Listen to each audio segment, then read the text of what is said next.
Hi, this is Nick Bennett. In this video, we'll introduce some important concepts in computer science, and we'll take a brief look at how they're implemented in Netlogo. One of the fundamental requirements in computer science, and one of the fundamental capabilities in almost any programming language, is for structures to organize and access data. We sometimes classify data into two broad groups: scalars, simple values that are referred to and accessed individually, and compositions, groupings or collections of data into structures. There are several basic data structures, and their variations and combinations are infinite, but two of the most important are lists and sets. A list is analogous to the mathematical concept of a finite sequence of values.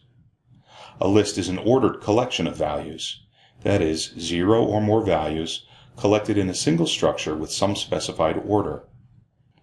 The values contained in a list, usually called items or elements, may be numbers, booleans, character strings, that is, scalars, or other structures, including lists. In some programming languages, every item in a list must be of the same type. Others support heterogeneous lists. The same value might appear in multiple positions, successive or not, in a list. For example, the Fibonacci sequence in mathematics contains the value 1 twice in a row. So a list of the first 5 Fibonacci numbers is 0, 1, 1, 2, 3. Also, a given value may be in multiple lists simultaneously. A list is one-dimensional. However, lists may contain other lists, so we might use them in a way that treats them as multidimensional. When we say a list is ordered, it doesn't necessarily mean that it's sorted. Instead, it means that the order of values in the list, whatever that is significant. So the list of values 1, 2, 3 is not equal to the list of values 2, 1, 3.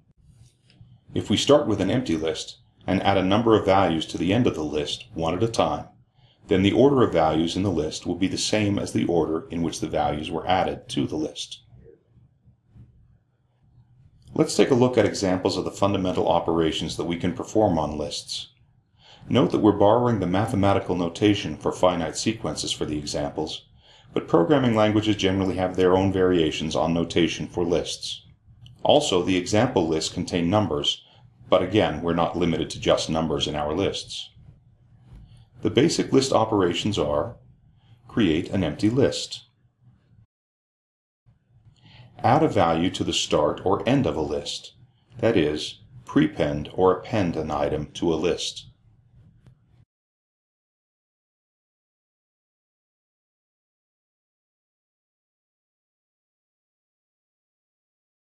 create a new list containing all but the first or last item of an existing list,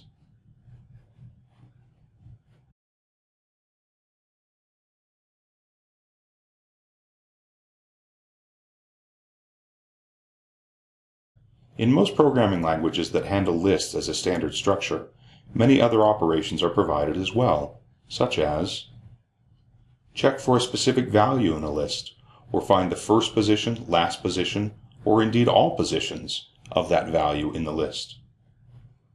Retrieve an item from, or insert an item into, and change the order accordingly, a specified position in a list. Combine two lists into one, that is, create a new list as a concatenation of two existing lists. Perform some operation repeatedly, or iteratively, for each item of the list in order. Note that even if a programming language or library doesn't provide these specific operations, we could combine the more basic operations to perform them as needed. The list is the primary general-purpose data structure in Netlogo. We can have lists as global variables or agent variables, and lists can contain any type of data available to us in Netlogo, including other lists. All of the previously mentioned list operations are directly supported in Netlogo. This isn't surprising, since the original Logo language was designed as a variant of the Lisp language, in which everything, program code and data, is treated as a list. That isn't quite the case in Netlogo, but the history is apparent. The everything is a list lineage is still seen in the fact that square brackets are used not only to delimit Netlogo command blocks, but also to enclose lists of literal values. We can create lists that way, or more generally with the list reporter.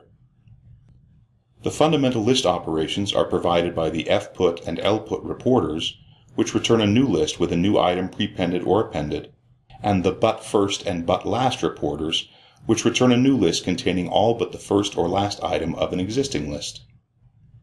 Netlogo also simplifies the selection of random items from a list with the one of and n of reporters. Given the importance of random selection in many types of simulations, this is a very useful capability. Just as a list in computer science is related to the mathematical concept of a sequence, the set structure in computer science is a representation of the mathematical concept of a set. A set contains 0 or more values, in no particular order, regardless of the order in which the elements were added to the set, and with no repeated values. These values in a set, usually called its elements, may be numbers, booleans, character strings, or data structures, including lists or sets. Some languages or libraries require that all elements of a given set be of the same type. Others support heterogeneous sets. But in practice, sets are most often used for items of a single type or of a small number of related types. Sets are not exclusive. A value can simultaneously be an element of more than one set. Unordered doesn't necessarily mean that a set is in random order. Instead, it means that order is not significant when comparing sets. For example, the set containing the values 1, 2, and 3 is equal to the set containing the values 2, 1, and 3. Also, if we're performing some operation on each element of a set, we shouldn't assume in general that the order of iteration is the same as the order in which the elements were added to the set. Let's look at the basic operations for sets now, most of which you'll probably remember from mathematics. Note that we're again borrowing the mathematical notation here, which can be confusing because we use the same notation in mathematics for a set of values and a list of values. Keep in mind that when we're dealing with sets, the order of elements isn't significant. And because order doesn't matter, we typically write the elements out in the most understandable order when illustrating set operations. The basic set operations are: create an empty set, create a new set from the union of two existing sets, create a new set from the intersection of two existing sets, create a new set from the difference of two existing sets, that is, create a set containing all the elements of the first set that are not elements of the second set. Check to see if one set is a subset of another.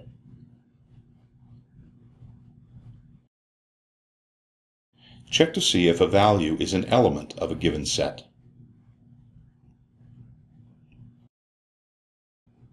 In addition to those operations, most languages or libraries supporting sets provide additional operations, such as get the cardinality or number of elements of a set.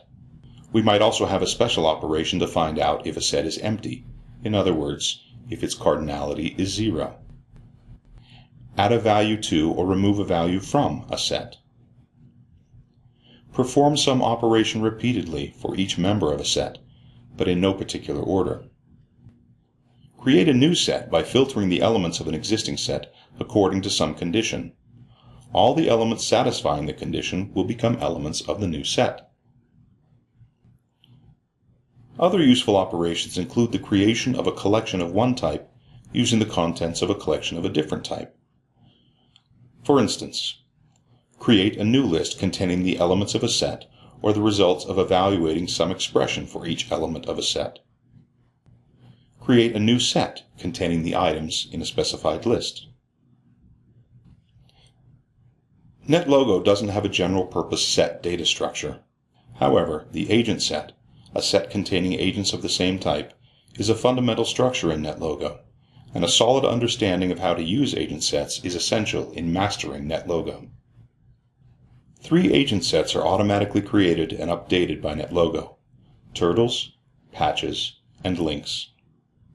Additional agent sets are created and maintained automatically for us when we define turtle breeds or link breeds. Each turtle breed is a set that is also a subset of the turtles set. Whenever we create turtles of a specific breed, those turtles are automatically added not only to the turtle set, but also to the set for that breed. We can then refer to that breed in reporters and commands that operate on agent sets. In addition to the agent sets available in all models, and those created automatically when we declare a breed, we can also define global, agent, or local variables as agent sets. However, those agent sets won't be managed automatically for us, so we need to manage them in our code. Fortunately, any command or reporter that operates on the built-in or automatic agent sets can also be used with agent sets we define in the code. Additionally, the turtle set, patch set, and link set reporters are specifically intended to let us construct and update agent sets by adding an agent to an agent set, combining agent sets, and converting lists of agents to agent sets. Though we don't want to duplicate the Netlogo documentation here, there are a few agent set operations that are so useful in writing Netlogo models that we wanted to touch on them here. Essential to almost all Netlogo models, the ask command executes a specified command block repeatedly, once for each agent in an agent set. Note that the agent set is shuffled automatically as part of ask. The with reporter, which creates a new agent set by filtering an existing agent set according to some condition, is also used extensively, often with ask. Of is a counterpart to ask. Whereas ask executes a command block for each agent in an agent set, of evaluates a reporter for each agent in an agent set in shuffled order and constructs a list containing the results. Just as we can use one of and n of to select random items from a list, we can use the same reporters to select random agents from an agent set. When we build models with agent behaviors that minimize or maximize some value, min1 of and max1 of are very useful. These reporters evaluate a specified reporter iteratively over the agents in an agent set and return the agent reporting the minimum or maximum value, respectively. For more information, see the Lists and Agent Sets sections of the Netlogo Programming Guide and the Netlogo Dictionary, both of which are automatically installed when you install Netlogo.